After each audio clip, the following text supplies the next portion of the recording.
Hi there, Ryan Rastall here for Golfshake.com. You join me out here on the golf course at Dundonald Links here in Ayrshire. Now, myself and some of the other Golfshake team are up here on the west coast of Scotland in Ayrshire, where there are over 50 golf courses for you to play, including some of the stunning links like Troon, Prestwick, Turnberry, to name a few.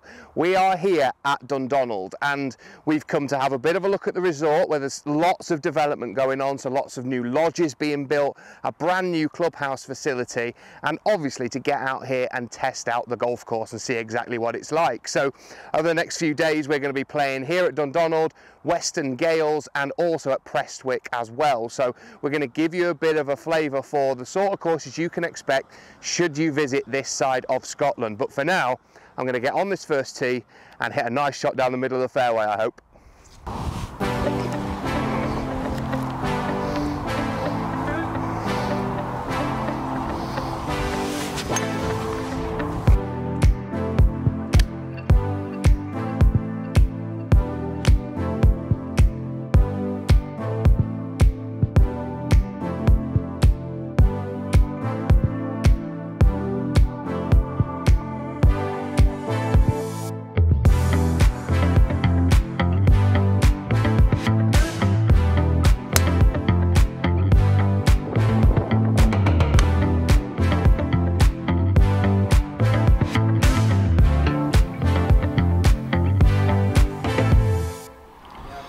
So Matt, after 9 holes, what are your thoughts on Dundonald Links? I think it's playing tough today.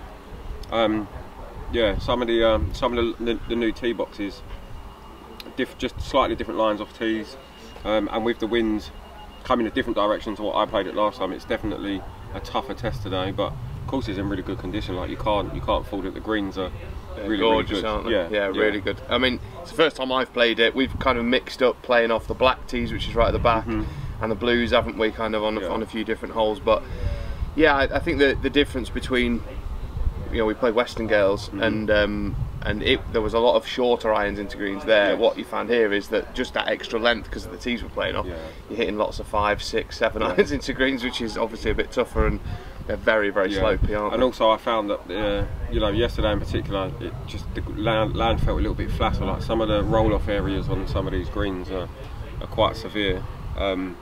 It makes it a little bit tricky as well. If you're missing the greens in the wrong spot, you know, you're going to get caught out, right? You're going to make bogeys and possibly doubles. And yeah, and some of the bunkering's pretty well placed, as I've found out as well. But after 9 holes, we're taking advantage of this unbelievable halfway house as well. So this has obviously just been finished in the last couple of weeks, and been recommended to have one of the Scotch pies. So we're gonna test that out. And obviously, you've got to have iron brew when you're in Scotland. So so yeah, it's one complements the other perfectly. So let's get out on the back 9. Yeah. Hopefully, play a little bit better. Here we go.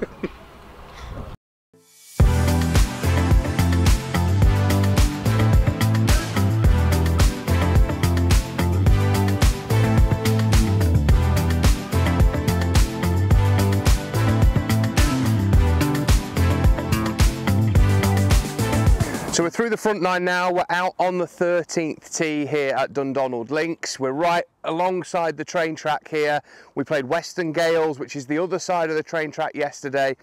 And very different golf courses, even though they're in such close proximity. Now, Dundonald is a much tougher prospect. Your second shots into greens, particularly because of the severe slopes that you get and the runoff areas, and some of the pin positions can be quite tricky. Very much like some of those traditional links you may have played before. Sometimes you hit good shots that funnel off into bad areas. Sometimes you hit pretty average ones that end up getting closer to the flag as well. Whereas Western Gailes, the greens were a little bit smaller, and it was more kind of target golf, really hitting at the flags from there. But the thing that makes this place so much more difficult is that you're hitting longer shots into all the greens all the time. So we've played a bit of a mixture of the blue and the black tee. So the black tee is like the competition tournament tee, if you like. The blue tee is like your kind of members competition tee, I'd imagine, so a little bit further back. But yeah, I mean, we're hitting drivers 3 woods off most tees and sort of mid irons into greens, but absolutely loving the golf course. It's pretty punishing if you don't hit fairways and don't hit it pretty straight. But luckily, I've hit a decent 3 wood down this 13th hole here, so we're going to have a walk down there, see if we can find it. So coming off the tee here, one of the really nice features about a lot of these holes is the turfed kind of walkways that you have as well, which is kind of symptomatic and kind of what you see in a lot of links golf courses. And when you see some of those, you know, the royal golf courses that you go and play, a lot of those areas are turfed where you're walking.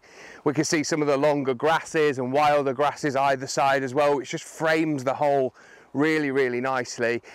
Off the tee, the kind of views that you get, it makes the holes look so much tighter and tougher than potentially they are, because while some of these areas are a bit thick, if you miss the fairways, you actually get away with a little bit. The rough's not that thick in places, and it's not quite as tight as it might look from the tee, but it's certainly pretty scary when you stood there with a long club in your hand. We've got a bit of breeze today as well, so you've got to factor that in there, but it's just a really pure links golf course, and it's one that really demands a hell of a lot out of your golf game, not only off the tee, but as I said before, when you're hitting into the greens as well, all those little runoff areas and all the different positions they can put the flags just add a little bit more difficulty.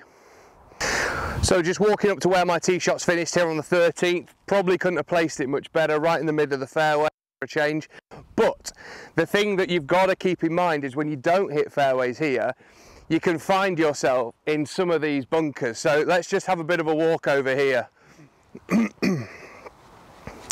You don't have to be particularly wide off the tee. You can't even see it from where you are there, but once you walk up this rise, look how deep this thing is. So like you'd find in most links golf courses, the revetted face of the bunker, seriously deep. And although we've not really got a hell of a lot of yardage into the green from here, you're going to be hard pushed to get over the face of that, fly it all the way to the green and stop it as well, as particularly when we've got this little bit of breeze here as well. So like I said, demanding off the tee, but also the shots into the greens really demand your attention as well.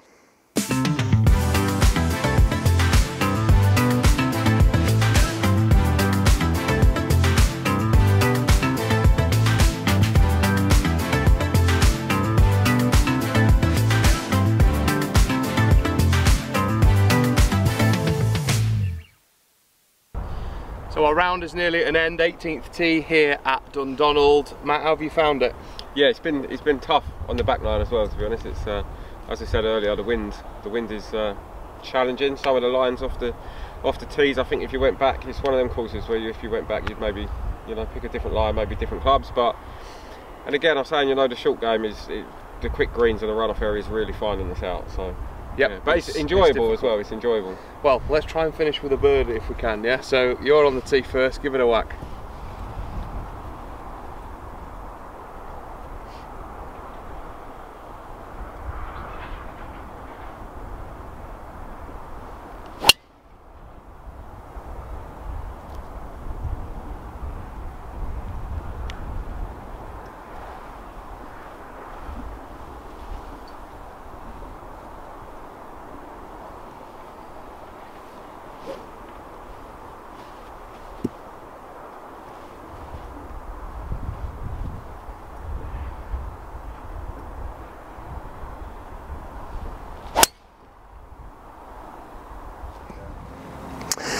So in the centre of the 18th fairway here at Dundonald, we have a plaque marking where Rafa Cabrera-Bello hit a shot from to win the playoff in the Scottish Open in 2017. Now, it's 275 yards from here into the wind. I'm not really holding out much hope of getting there. Rafa managed to hit it to 8 feet. I don't know what the wind was like on that day, but 275 off the ground for me is a big hit with a 3-wood. So let's see what we can do, see if we can get anywhere near.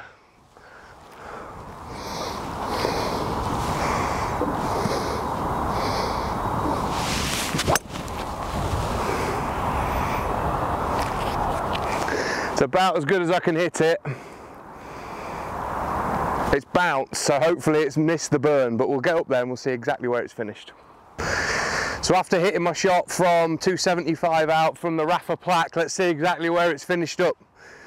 Like I said, I don't think I could have hit it much better from back there into this breeze. And we can see it's just, if online I think I would have just snuck it on the front edge of the green, but like I said, I couldn't have hit that any better. But it still left me with a Yeah, probably about a 35-40 yard little pitch and run up the green, so hopefully I can get it up and down and finish with a birdie. But yeah, what a shot he's hit under that pressure from that position, 275 into this green. You can see there's bunkers left, there's a burn running all the way up the right, so it's a high tariff shot, and to take that on with so much on the line, what a golf shot that was.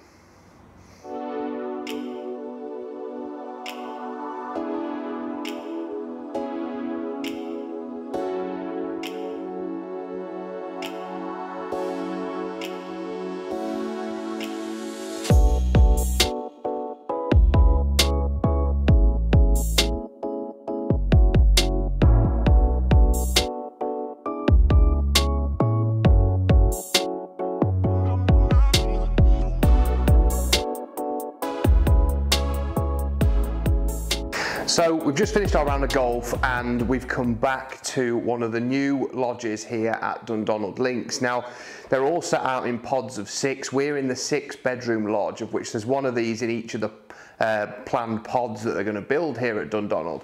So there's a mixture of 2-bedroom, 4-bedroom and this big 6-bedroom lodge to choose from here. And as you can see, you will want for nothing when you get here. We've got a nice big kitchen area here. So these are self-catering lodges as well, so you can bring all your own food if you want to and cook should you want to, but there's also options of local takeaways and restaurants, and obviously going into places like Prestwick and Troon, which are just on the doorstep where you can go and get some food as well. It wouldn't be Scotland without some whiskey, and when you check in here, some of the nice Arran whiskey from local distillery for you to have a wee dram before or after your game of golf, depending on how it's gone. In this huge 6-bedroom lodge, you've got a pool table as well, so you and your friends can have a few games of pool in the evening, a few beers, and really enjoy your stay here at Dundonald. It's a much more modern looking kind of living area as well to some places I've stayed and different resorts I've stayed at before. So you've got a huge dining table here, you've got a big seating area so you can watch TV. And you know, if there's any sporting events on there as well. But it's a perfect place for entertaining and bringing a big group of your pals, whether you're playing golf or not, to be honest.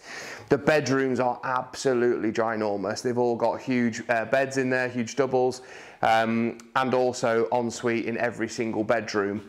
You can see the detail that's been gone into in terms of the wood that they've used, and also the sort of the way that they've decorated the room is a hell of a lot more modern than a lot of places I've been and stayed before. When we move outside, straight out the double doors here and out onto your very own chipping and putting green, which is with every single one of these little clusters and pods of lodges, we've got its own chip-in and short game area. You can see this is fairly new. It's been put in very recently, so we're privileged enough to be the first people to ever stay in these lodges. So everything is so new here. The green hasn't quite had time to sort of grow in, and you can see those sort of wildflowers and areas that they've planted as well. You can see the mounding behind as well has all been seeded with fescue, so it'll grow up like some of the dunes you can see behind there. So it'll really look and really give it that linksy feel once they're all completed as well. But what could be better than coming out here, having a couple of beers, having a bit of a chip and a putt with your pals. Also, each one of these lodges, Dundonald offer the service of bringing you a barbecue as well. So you can go out, buy some meat from the local supermarket, and then they've got some butchers as well that will bring in meat packages for you. Have your own barbecue here, and also, you know, entertain your friends, have a few games of pool, a few beers, and a bit of a chip and a putt as well. So they've really thought about everything. There's obviously 6 in this pod here, and they've got planning to build a further 90 lodges here. So this is going to be something that is unbelievable when it's finished in a few years' time. Each one has its own chipping and putting area, which has been designed specifically for each one, and will replicate the greens that we see out on the golf course as well. But what a stunning facility this is.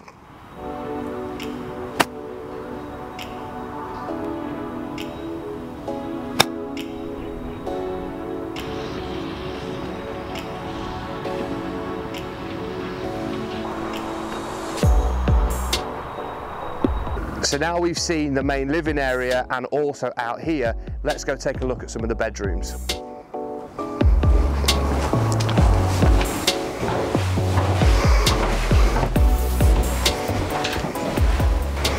So as you can see, there's plenty of space in these bedrooms as well. We've got a huge king-size bed in here. Even for a big guy like me, there's plenty of room in the bed. You can see as well that the decoration, everything in here is absolutely stunning, and the finishing touches are brilliant, even down to the kind of tartan finish on the chairs there. So when we come into each of the bathrooms, they've all got their own huge walk-in shower as well. So after a hard game out on the links, you can come back here, have a nice warm shower, unwind, and get out into that living area and really make the most of your stay here at Dundonald Links.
Well, we'll give it a chance. Oh dear. Any other day you'd be happy to make a 3 up the last, wouldn't you? You would, wouldn't you? You'd be happy to make a 2. Now you know what it's like to be me when you make birdies and still lose the hole. Cheers. So we've just come off the golf course and come back to the lodges here at Dundonald, and we've had an unbelievable trip up here on the west coast of Scotland. Now, it's somewhere I've been before, but not to this extent and experienced exactly what we have. So we've played 2 rounds at Dundonald, one at Western Gailes and another one at Prestwick, which steeped in history, first ever Open Championship held there. And it's just an amazing area really to be part of. We also went into Troon, had a bit of a look around there as well. So there's just stunning golf courses everywhere. The views are amazing out there as well. But staying here at Dundonald, getting to speak to Ian, hearing everything about the developments they've got planned with the lodges and the different pods here, but also the clubhouse development, which is due to be completed early October. I can't wait to come back and see everything when it's finished. The golf course itself was absolutely brilliant. We've been really lucky with the weather, not really much wind and certainly not the amount you would expect up here for this time of year, but it's been an amazing experience, definitely one I can't wait to do again. Hopefully you've enjoyed the video, you've enjoyed seeing what we've been getting up to in the last few days, and hopefully we'll see you all very, very soon.